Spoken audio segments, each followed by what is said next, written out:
Muy buenas. Vamos a resolver este segundo ejercicio de corriente alterna. Y en este caso el ejercicio nos está diciendo, usted tiene un resistor de 200 ohm, un inductor de 0,4 Henry y un capacitor de 6 microfarad. Suponga que toma el resistor y el inductor y construye un circuito en serie con una fuente de voltaje que tiene una amplitud de 30 volts y una frecuencia angular de 250 radianes por segundo. Como nos pide muchas cosas, entonces vamos a ir por partes, ¿sí? Vamos a analizar primero lo que nos está dando ahora. Primero que nada nos dice que tenemos un resistor, un inductor y un capacitor. Sacamos esos datos. Nos dice que tomamos la resistencia y el inductor y conectamos en serie junto con una fuente FEM que es alterna, ¿sí? Entonces, esa fuente FEM nos está diciendo que tiene una amplitud de voltaje de 30 volts y una frecuencia angular de 250 radianes por segundo. Entonces, esos son los datos que tenemos. Y si se fijan, nos da el dato de la capacitancia, pero nos dice que solamente usamos la resistencia y el inductor para nuestro circuito. Entonces, eso hay que tener cuidado, ¿sí? Hay que tener muy en cuenta, ¿sí? Que no usamos la capacitancia. Bueno, el ítem A nos pide cuál es la amplitud, no, cuál es la impedancia del circuito, perdón. Nos pide la impedancia del circuito de la resistencia del inductor. Entonces vamos a empezar con eso. Y para calcular la impedancia, si se acuerdan, nosotros usamos esta fórmula,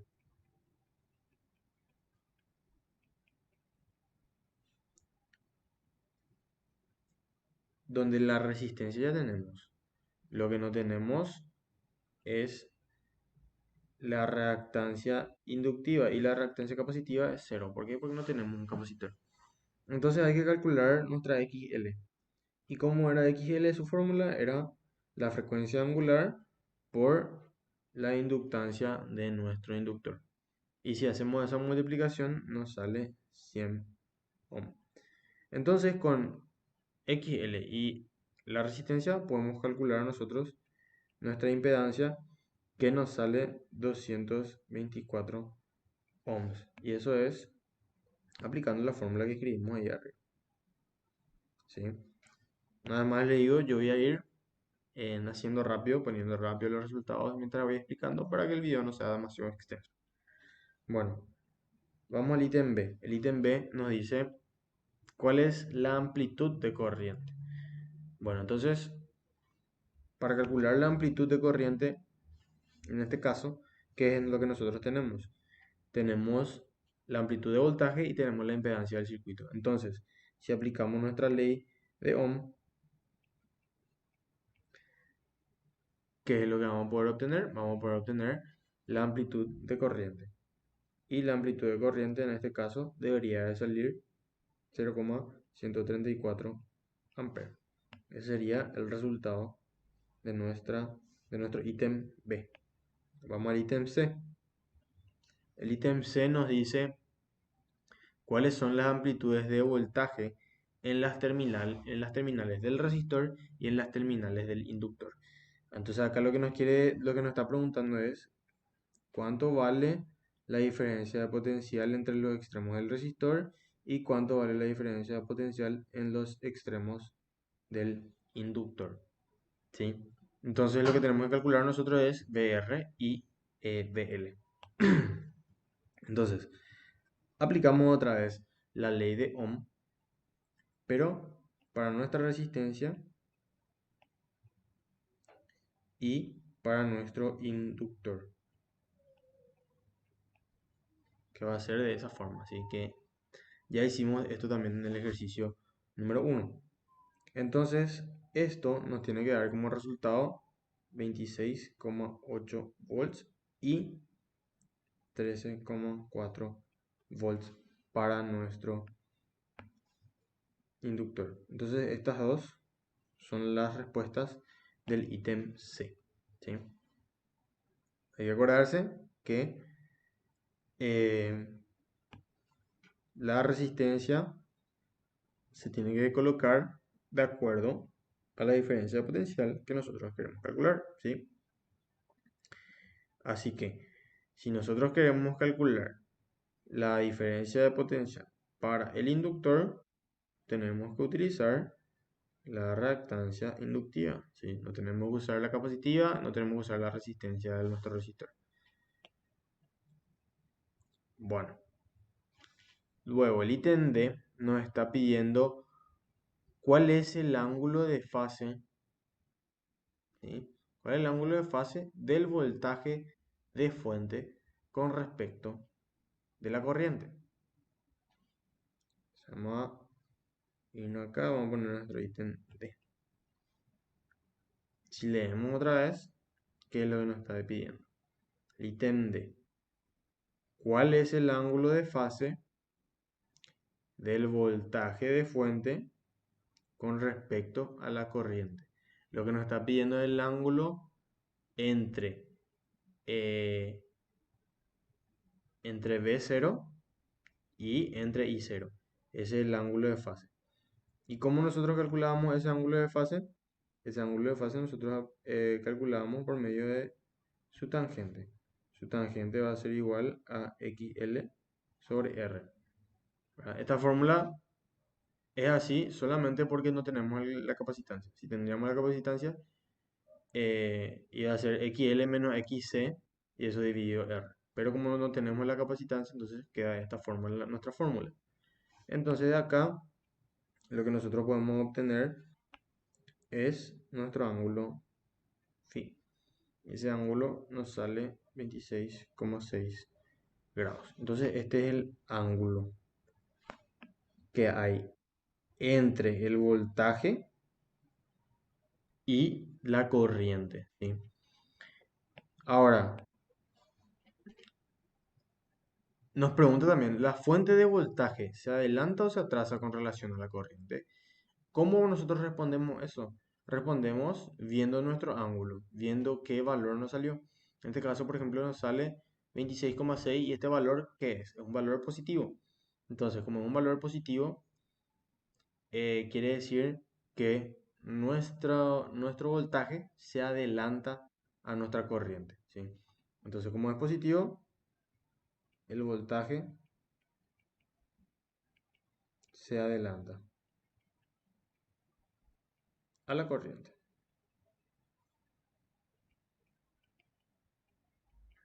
Ahora, ¿cómo también nosotros podíamos darnos cuenta? Hay que acordarse que la, la diferencia de potencial, ¿verdad?, de un inductor siempre está adelantado 90 grados. Y del capacitor siempre está atrasado 90 grados. Todo con respecto a la corriente. Ahora, como nosotros tenemos solamente un, un inductor, quiere decir que sí o sí mi voltaje va a estar adelantado a mi corriente. Si teníamos un inductor y un capacitor, ahí capaz se compensan, depende de cuál sale más grande. Entonces, ahí puede ser que esté adelantado o puede ser que esté atrasado. Pero si hay solamente un inductor, sí o sí el voltaje va a estar adelantado. Y si hay solamente un capacitor, sí o sí el voltaje va a estar atrasado con relación eh, a la corriente, ¿sí? Entonces, esa es otra forma también de saber que está bien tu ángulo, el ángulo que te salió. Acá el ángulo tenía que salir sí o sí positivo. Si salía negativo, bueno, ahí algo hicimos mal. Pero hasta ahora está bien, ¿sí? Bueno, esto que está acá voy a mover acá porque necesito espacio. Necesito espacio para mi ítem E. Y mi ítem E les leo que dice, construya el diagrama de fasores. Bueno, vamos a construir nuestro diagrama de fasores. Nosotros, bueno, vamos a dibujar primero los ejes.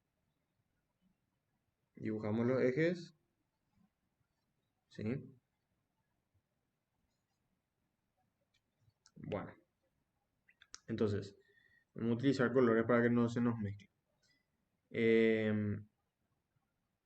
¿Qué es lo que nosotros conocemos?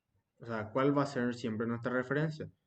Nuestra referencia siempre va a ser nuestra corriente, ¿sí? Con respecto a nuestra corriente, nosotros vamos a dibujar los demás vectores, ¿sí? Entonces, lo primero que tenemos que dibujar es nuestra corriente, nuestra amplitud de corriente. Ahora, ¿cómo yo dibujo? ¿Con qué ángulo?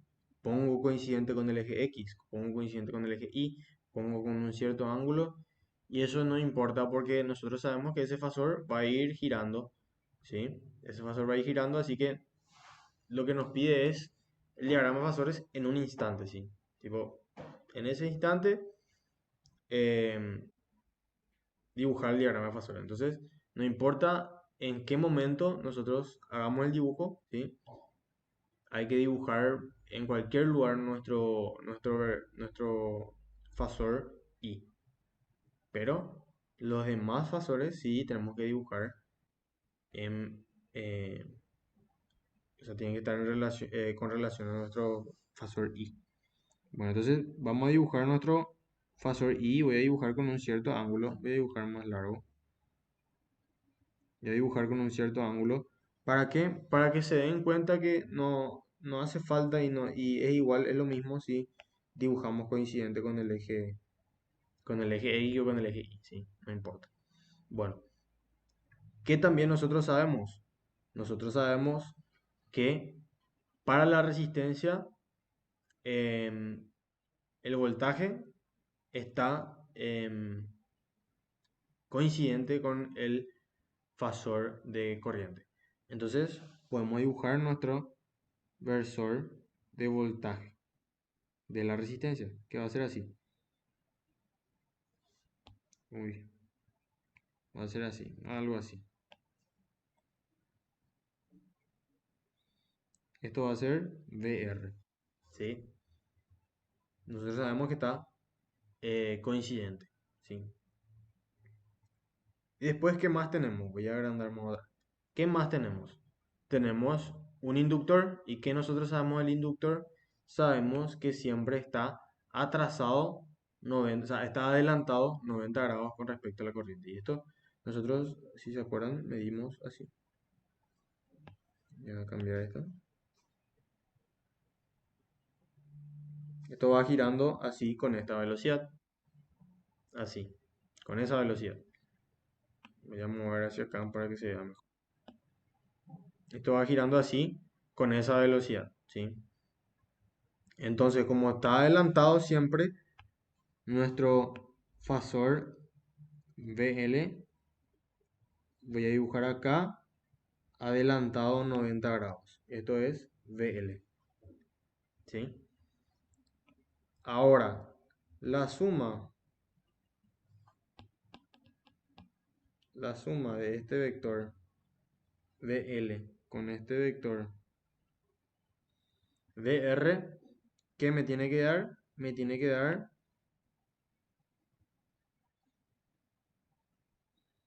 mi vector V0. Y este ángulo que está acá sería mi ángulo phi, ¿sí? Entonces ahí nosotros tenemos nuestro diagrama de fasores y vemos que ese ángulo es de 26,6 grados, ¿verdad? Y que está adelantado con respecto a nuestra corriente, ¿sí? Y esto, acuérdense, es I0, ¿sí? Es así de sencillo como se dibuja el diagrama de fasores, así que eh, no se compliquen y traten de hacer siempre bien, ¿sí? Primero dibujen su corriente y después los demás fasores dibujan con respecto a la corriente, ¿sí? Y no se asusten tampoco si tiene algún ángulo, ¿verdad? La corriente, ¿sí? Igual se dibuja de la misma forma. Bueno, ya saben, si tienen preguntas sobre este ejercicio o cualquier otro ejercicio, en el aula virtual pueden preguntar sin problema. Yo les voy a estar respondiendo.